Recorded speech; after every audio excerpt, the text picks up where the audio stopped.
Happy Wednesday, everyone. Well, not if you're Whoopi Goldberg, a.k.a. Karen Johnson. Yeah, who knew Whoopi was a Karen? I thought that was only for white people like Toya. Watching The View these days feels less like tuning into a talk show and more like peering into a human behavioral lab. It's become a kind of cultural exhibit, an ongoing case study in what happens when ego, politics, and denial collide. Imagine a modern-day freak show, not filled with sideshow oddities, but with political spin, emotional outbursts, and rhetorical acrobatics. What's fascinating is how deeply embedded the show seems to be in the sunk cost fallacy.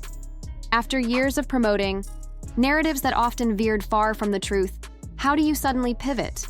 How do you admit, after investing so much energy in defending one side, that maybe, just maybe, you weren't being entirely honest?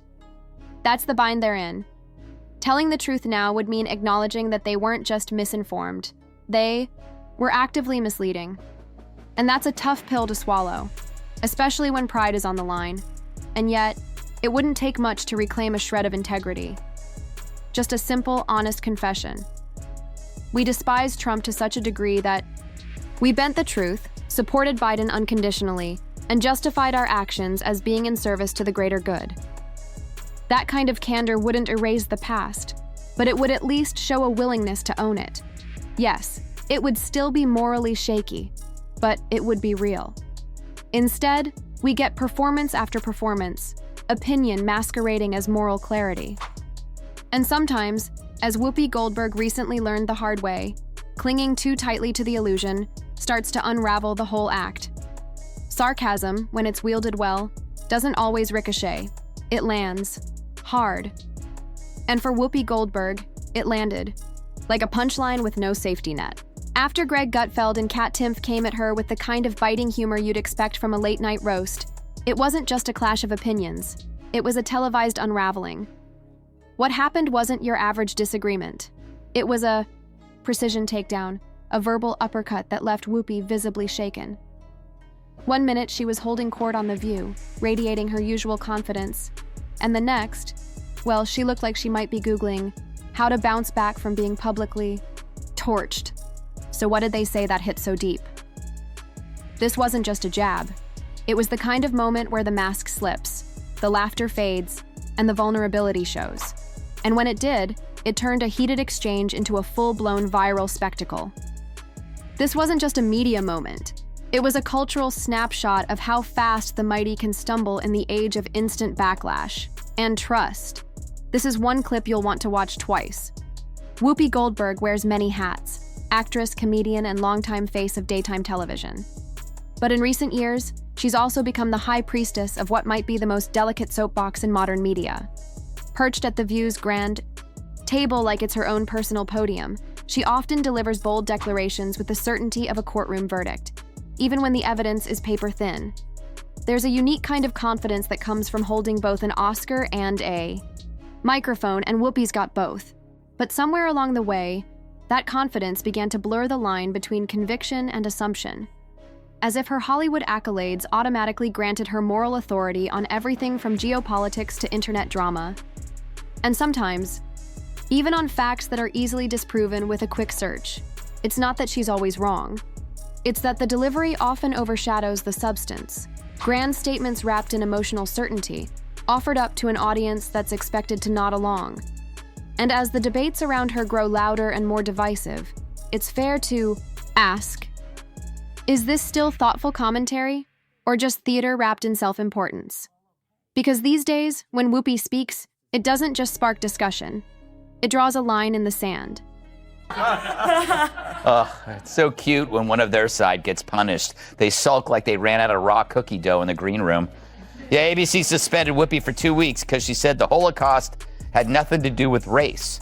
She said this on a show called The View, which makes everything about race.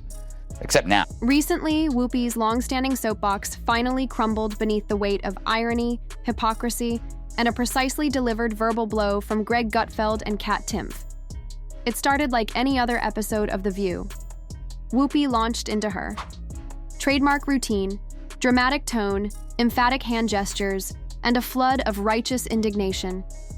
She delivered her speech with theatrical flair, channeling enough Broadway-level emotion to make it feel like she was unveiling some lost part of the Constitution. But Gutfeld and Timpf weren't having it. With sharp timing and quiet confidence, they exposed the holes in her logic, cutting through the drama with clarity. They didn't yell, they didn't grandstand. They simply showed how performance can't substitute for truth, and the silence that followed said it all. Kat, did you ever see such a group? It's amazing how Joy and Whoopi became the smart ones. For me, the most shocking thing about the conversation was how truly boring it was. They're like, well, the cicadas, they're cicadas. Okay, but it was like every 100 years. No, it's every 17 years.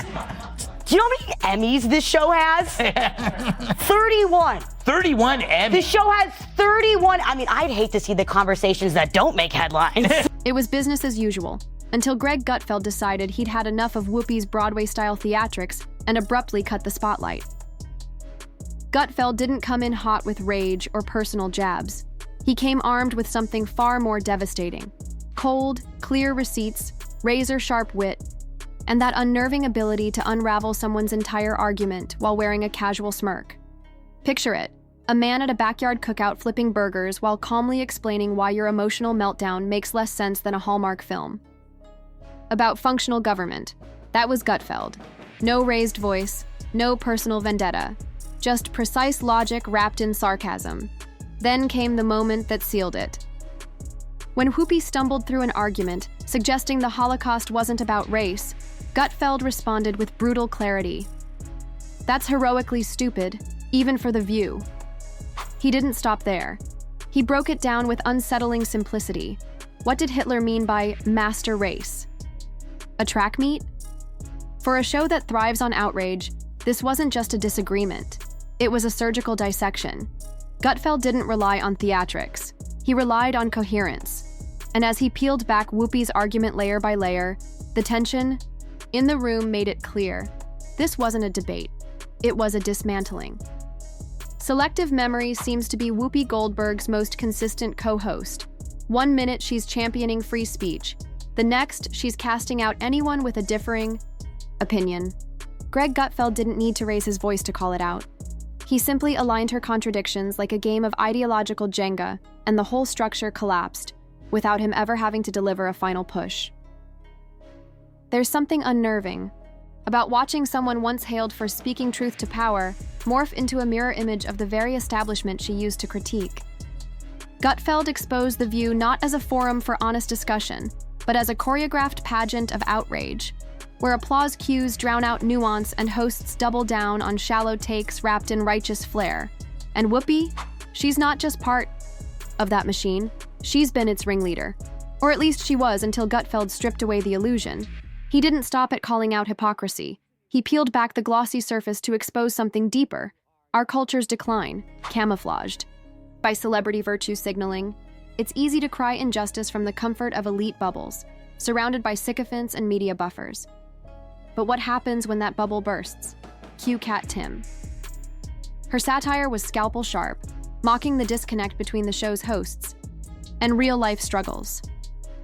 From parodying Instacart commentary to poking at Joy Bihar's detached remarks about grocery shopping, Kat highlighted the absurdity with the ease of someone who doesn't need to shout to be heard.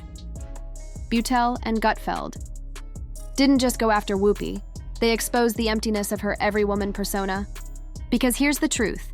After years bathed in applause and insulated by celebrity, it's easy to forget that the people watching can still smell the difference between authenticity and performance. Kat Timpf didn't show up with a gavel. She arrived with sarcasm sharp enough to slice through pretense, and those glasses that scream, nerd chic meets intellectual sniper. While Gutfeld dismantled Whoopi with logic, Timpf hit her with stand-up comic flair and libertarian edge. She didn't waste time pretending Whoopi's points deserved serious thought. She went straight for the absurdity everyone else tiptoed around and lit it up.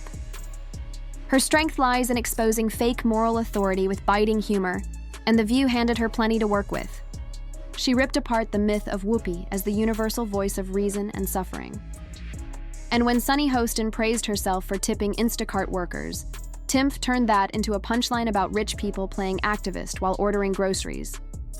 She didn't just mock the hosts. She stripped away the illusion they speak for anyone but themselves. But seriously, you can get toiletries, fire logs, and apparently a side of self-congratulation with that Instacart order.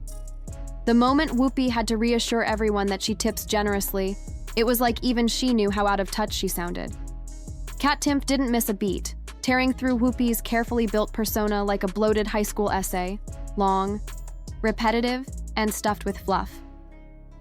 Timpf spotlighted the ridiculous contradiction of someone who constantly claims to be silenced while monopolizing national television airtime. But then came her deadliest strike, exposing Whoopi's attempt to play both sides of the cultural victim card. 1 minute she's the establishment's sage, quoting history like a tenured professor, and the next she's reacting to online backlash as if it's a constitutional crisis. Timpf's sarcasm stripped away the facade, revealing the absurdity of a multimillionaire lamenting oppression from a cushy Manhattan soundstage. It wasn't a character attack. It was a surgical takedown of Whoopi's brand. Timpf called out the contradiction of claiming victimhood while cashing elite media paychecks, and even joked that if Whoopi truly felt marginalized, she could always cancel her own salary. What made this moment land wasn't aggression, it was clarity. Gutfeld and Timpf didn't scream or spar. They let the hollow space where real arguments should be speak for itself, watching as Whoopi's platform crumbled like a stale crouton beneath the weight of its own contradictions. Kat Timpf and Greg Gutfeld tore into the View's revolving door of co-hosts, joking about the fact that since the show started in 1997, it's had 17 different women rotate through. Kat quipped about how women supposedly change their minds because of hormones and how they don't want to work there, highlighting the absurdity of those stereotypes. The silence of reason was almost deafening as Whoopi's on-screen outrage echoed through the studio, but Gutfeld and Timpf worked together like a well-oiled machine, delivering a masterclass in comedic takedown. Gutfeld calmly exposed the cracks in Whoopi's logic, while Timpf peeled back the layers of performative outrage, revealing how hollow it all was beneath the flashy surface. Their critique wasn't loud or aggressive, it was sharp, clean, and unrelenting, which made it all the more effective. The clip went viral because it rang true. The audience wasn't just laughing, they were seeing through the carefully rehearsed rhetoric, the programmed applause, and the emotionally charged moments that felt more staged than spontaneous. People started questioning how someone who claims to champion truth could always be surrounded by yes men and echo chambers. The real damage didn't come from shouting or tears, but from the quiet unraveling of Whoopi's carefully built media persona, the slow leak that exposes the cracks and leaves no room to hide. The contradictions came flying faster than a politician under investigation, and that's when the audience finally realized they'd been served outrage masquerading as wisdom all along, and they just stopped buying it. Sure, maybe none of them are Mensa material, but who's the densest of them all? Maybe it's Sunny, who somehow mastered the art of making fools look clever. If The View could ask itself who the dumbest one is, there'd be no comeback, no redemption story, no tearful speech to reclaim lost credibility, just a deafening silence louder than any studio applause. Because once the illusion shatters, no amount of righteous fury can piece it back together. Gutfeld and Timpf didn't break Whoopi Goldberg. She did that herself. They merely shone a spotlight on the wreckage and invited the world to take a closer look. And in that moment, accountability showed up. Not as a political win or a ratings battle, but as something real. Viewers watching someone who spent years lecturing America from a velvet throne, finally being served a slice of humble pie, cold, unapologetic, and served with enough sarcasm to make Gordon Ramsay wince. In the end, what Gutfeld and Timpf did wasn't controversial. It was long overdue. They didn't mock Whoopi the person.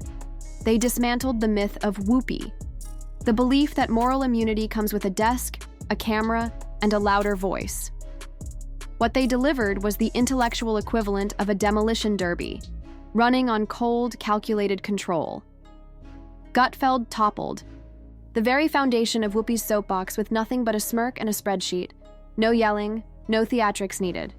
It was precision logic, sharp enough to serve a restraining order against nonsense, that really cut through the noise.